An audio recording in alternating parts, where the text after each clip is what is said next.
Ron Youngman, and this is Music Notes from Ron again. And here is my co-host, Patty Ryan.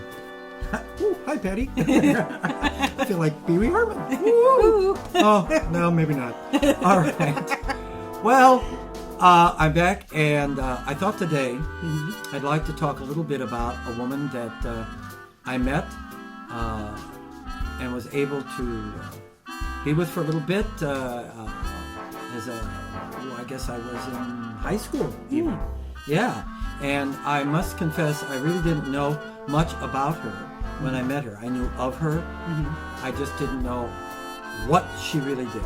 Okay? I mean, I knew she sang and blah, blah, blah. But that was pretty much it then.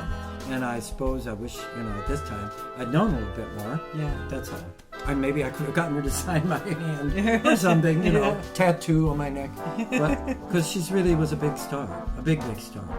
Her name is Sophie Tucker, but it was really, she was born Sonia Kalish. And she was born in this I get a little confused, between her and Al Joseph, because they were born in Europe, Eastern Europe. And I think she was either born in Ukraine or Lithuania. Oh, wow. But now, then it was taken over by Russia, moving boundaries, whatever.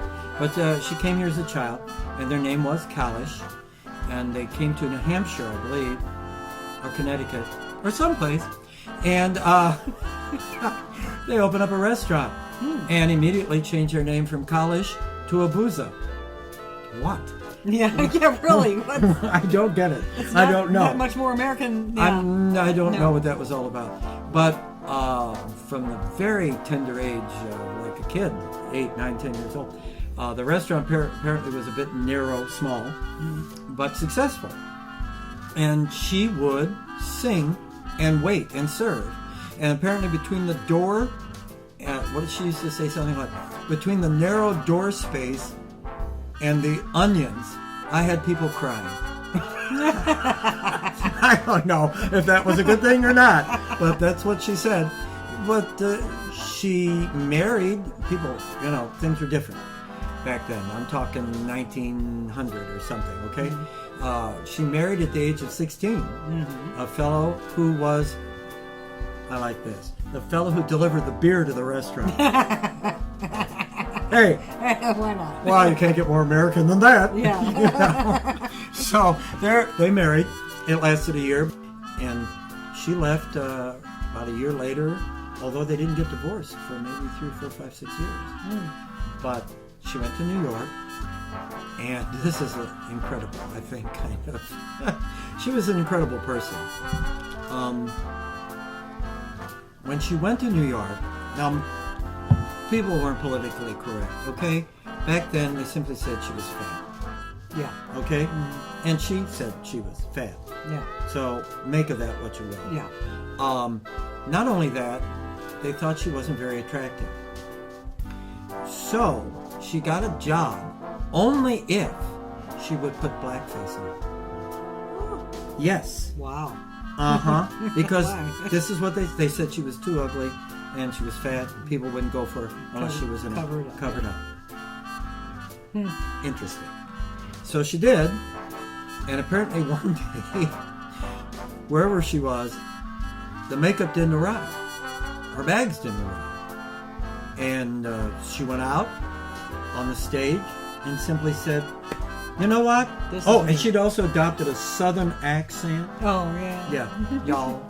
And she went out on the stage, looked at the audience and said, hello, I'm not from the South. I'm white. I'm fat. This is what she said to her. And that's it. Oh, and I'm Jewish, so I'm going to entertain you. And that was it. That was the end of the makeup shtick and whatnot. What a hoot. But people made the best of it. Hey, okay, I'm white, I'm fat, and I'm Jewish. So here I'm going to sing for you. And that was it. Like it or don't. That's right. And not long after that, because people liked what she did, she ran into a fellow named Shelton. He was a black fellow. And he came to her dressing room, waited outside her dressing room for hours, and her dresser I'll call her. Right. Some people say maid, but she was the dresser. She happened to be black, and which was a position a black person could get, okay? Right. So she said, you know, she changed her name from Tuck to Tucker, by the way. The guy's name was Tuck. So she just added an ER. Yeah, it's Tucker. Better. It worked on the marquee. Mm-hmm. So she said to her, Miss Tucker, there's a gentleman, a black gentleman, waiting for you. He's been here for an hour. Now, are you going to let him sit out there, or are you going to talk to him? She said, well, I'll talk to him. So he brought him in. She guilted her. Yeah, she Yeah. guilted her. So she brought the man in, and it turned out that he had a song for her. Mm. The song turned out to be her theme song. Oh, yes. Talk about fortuitous. Yeah, maybe I'd better see. Okay, I'll see the guy. And he came in, he introduced the song, which was Some of These Days. Why don't we have a listen to that for a little bit? That would be cool. Some of these days, oh, you miss me, honey. Some of these days, you're gonna be so lonely. You're gonna miss my hugging. You're gonna miss my kissing. You're gonna miss me, honey, when I'm far away. I feel so lonely, just for you only. You know, honey, I'll let you have your way. And when you leave me, I know it will grieve me. You miss your little daddy some of these days. As a matter of fact, I'll use this. It's not politically correct. She was known as, I hate to even use it, but it was the way it was. She was called a coon shouter. Oh, yeah. Okay? I'd heard that term. Okay, yeah, it's an old term. But that's what black folks who did sing sometimes are called. Okay? Hello, world. But at any rate, not only that, she went and found people like Mamie Smith and other black people, Ethel Waters. She asked them to help her learn how to sing. So it was an interesting collaboration that it's hard for a lot of people to understand today. You know, here you got black makeup on your face, but then you're with somebody and they're trying to teach you how to sing. They're black. They can't appear on the same stage. Right. Nuts. Just crazy stuff. Anyway, talent will out. And there was Sophie learning how to do what she loved to do best. And interestingly enough, she was the model, even at this point, for up-and-coming stars like Mae West. Mae West used her technique, some of her technique, that talking, singing thing. She used that.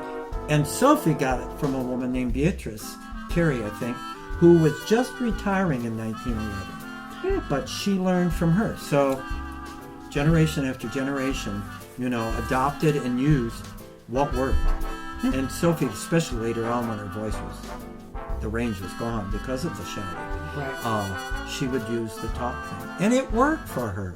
It's just wonderful. I saw her on Ed Sullivan in the 60s. And she sang a song that went on for 5 minutes. And it was wonderful. It was.